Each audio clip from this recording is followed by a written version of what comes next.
to carefully and slowly fuse some of the early bones of the landscape, if you will. It's okay to linger in some areas to disperse the pigments. I think it's kind of interesting. And you can always go over it with a white or something if it's too much.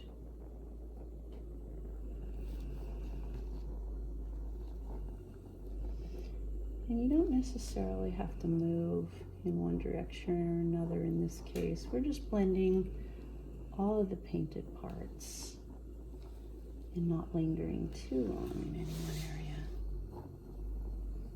The goal is to take down some of the surface texture and tooth, and you can always leave some as you add to it.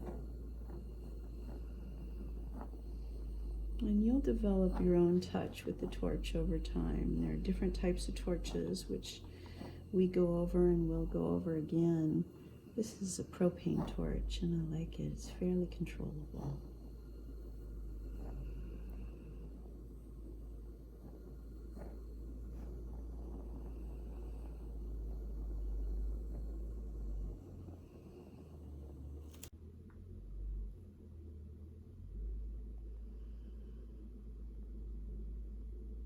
So next step is we're taking encaustic medium that's hot.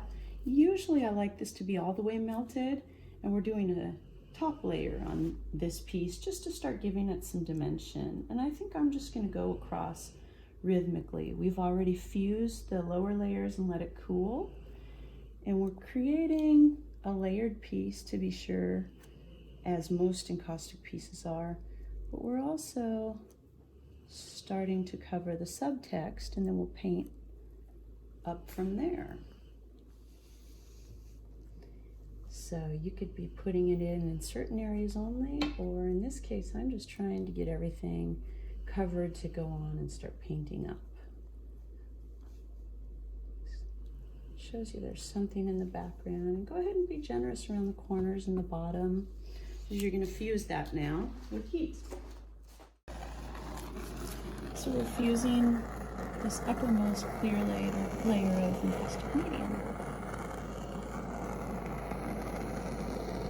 Moving slowly, not going too deep, to just start at the lower layers. And notice I'm about 3 or 4 inches away from the surface and not stalling too long in one place. Okay. And this is a propane torch that I'm using.